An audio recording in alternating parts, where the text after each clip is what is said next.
Josh. I'm going to get right to the point. I was thinking about making these videos 30 minutes long, and I realized that's way too long. Come on, people, like nobody's going to watch that. So I'm going to cut these down to like 10 minutes, and then I'm just going to produce more of them in the series. So let's get started, okay? So the first thing I want to talk about is what went well last semester right before break, okay? You got to have some successes that you can list here. I'm just going to write a couple things. Again, my handwriting's awful, but who cares, right? What went well? What went well? Okay. Okay, you got to be able to look at this as a game. Like I said in my intro video, it's all a big game. What are the rules to the game? How are you going to win the game? First of all, you got to know, like, what did you do well, okay? For some people, it's going to be, hey, Josh, I showed up on time. I reduced the number of tardies. I had all the materials I needed on a daily basis. And then for some people, it might be, well, you know what? I got more A's than I've ever gotten. I made a couple of small mistakes on some tests. But look at the good side of that, the positives, the things that you really did well, okay? So let's get at least... If you can get 3 of those, that's awesome, okay? You don't need a million. I would say I stick to small amounts of things. 3 things, what did you do well, okay? From there, let's talk about what can you do different after break, all right? What can I do different? And I don't want you to E-R-E-N-T, sorry. And I don't want you just like, saying, well, dude, if I knew what I could do different, I wouldn't be watching these shows, right?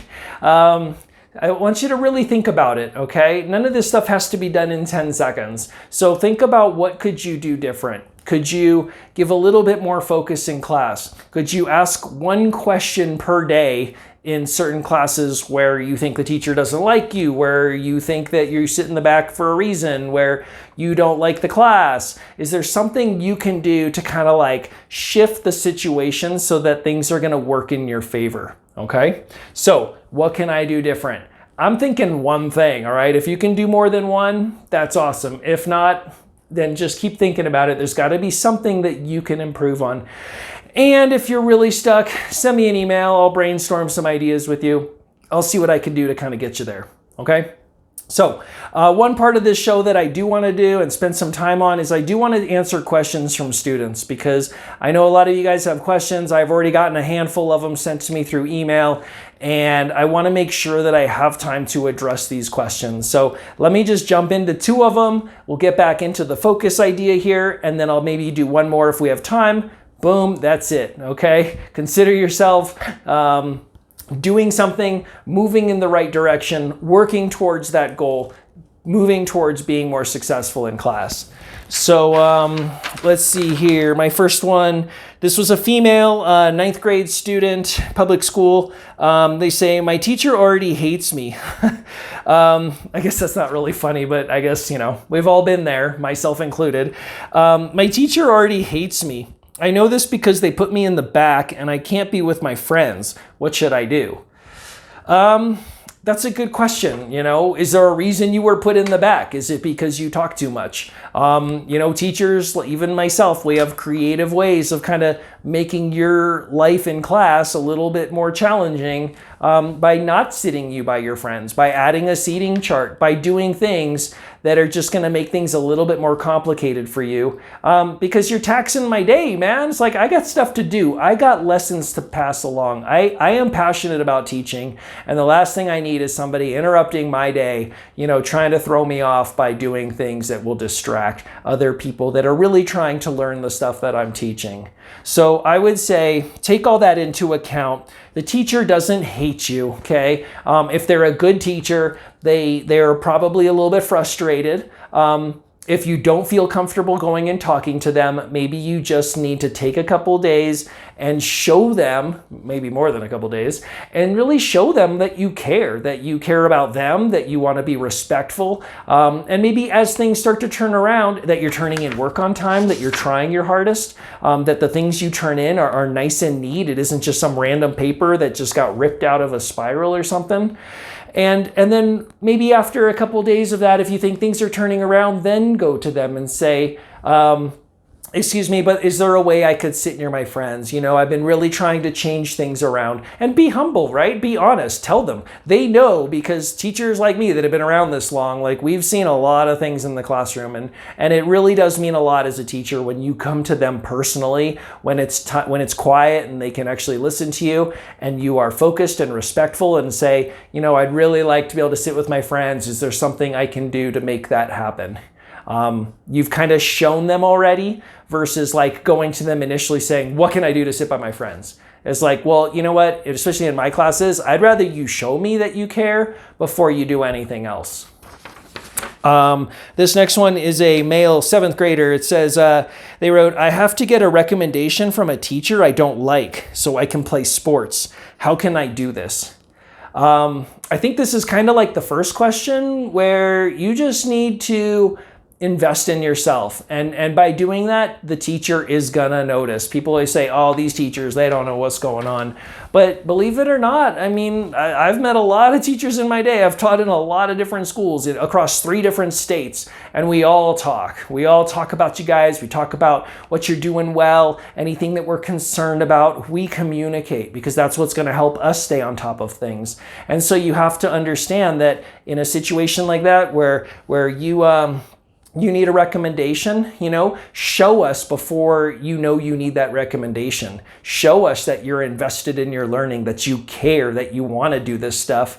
Even if it's a subject that you hate the most, right? You can still show that you can be respectful. You can sit in class and raise hands and kind of participate. You can be somebody in that class that they'll say, okay, I would be more than happy to write you a recommendation.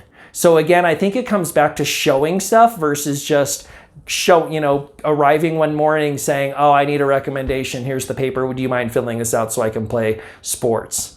I think that's kind of shallow. I think that you could do a lot better by setting a good example and being very authentic and honest with them.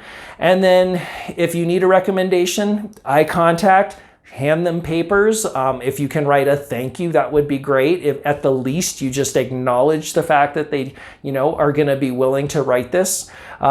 Those go a long way. And this is speaking from experience. It means a lot to me when people take that extra time to like thank me personally, or to write a quick little thank you. And I'm talking about like a piece of paper, maybe a thank you card if you want to go to that level. But if not, just a couple sentences saying, I appreciate you spending time doing this for me. Okay? So I got one more question I'll get to in just a couple minutes. The main topic for this first episode is going to be scheduling. Okay, all of you guys should have some way of taking care of what you have, or what you have going on for the week. I always tell parents and students, people at home, adults, they are not your personal assistants, okay? They're not there to tell you time to get up, time to make your bed, time to make breakfast. Don't forget you got this on Wednesday night. Come on, man. You guys are young adults and you need to start stepping up for yourself. So you should have what I would call a working schedule, okay? And the reason I say working schedule is because people are like, oh man, Josh, I got this like planner that I spent like $80 on, or they're like, I use Google Calendar and this, and I mix like all these different platforms. I don't care what it is. It could be sticky notes on a board like this. It could be an old beat up piece of paper where you just write Monday, Tuesday, Wednesday. If you can get the work week, your work week, Monday through Friday up on that thing, that would be awesome. And start filling in all the stuff that's important, okay? If you want to take it to the next level, start including all of your evening events. Want to take it even farther? Start doing your Saturday, Sunday stuff and fill all of that in as well, okay? If you want to take it even farther than that because you're like, dude, I already handle my business, I already understand what's going on for the week, then you should at the least be talking to your parents and saying, hey, mom and dad, hey, whoever, this is what I have going on this week, and having conversations about your schedule. Because odds have it, there's going to be something you're going to want to go do that you're going to need to have something rescheduled. And if those things are important to you, then it looks great if you can say, well, on Monday I have this, Tuesday I have this, can I do it on this day? It really shows that you're taking ownership of your situation. So the first thing that you should be doing to start this semester, whatever, off right, trimester, whatever you're in, is have a good working schedule, okay? If you can't find something, send me an email. But I want to hear what you've tried. Don't say, hey Josh, I tried a calendar and it busted, or it was awful, or it didn't work. Tell me why. Is it digital? Is it not on your phone? Is it this? Can you not have Wi-Fi? Like, what is the problem with the situation? Because you've got to have a way to manage yourself. And again, this is a great life skill for you to have. It isn't just a skill that's going to get you through, this semester and help you with your grades. Okay, so this is what I want to see for the first week. I'm going to cut these videos a lot shorter, so hopefully you can kind of get through them a little bit quicker and work at your own pace. Let me take one more question from a student, and then let's wrap this up. So this is a male, 10th grade. They said, my friend wants to switch classes because the other Spanish teacher is better. Should they do it? They actually want to learn the language. That's another good question. That's kind of tough. I guess my question is like, is there a girl in that class that they like or somebody else that they're interested in? What's the situation? Is that feasible? Can you even switch, right? Sometimes they're like, no, my dean or admin or whatever says there's no switching of classes. So I would figure out a way to switch if you really do feel like that teacher is better and you're going to get content from them that you're not getting in your current class.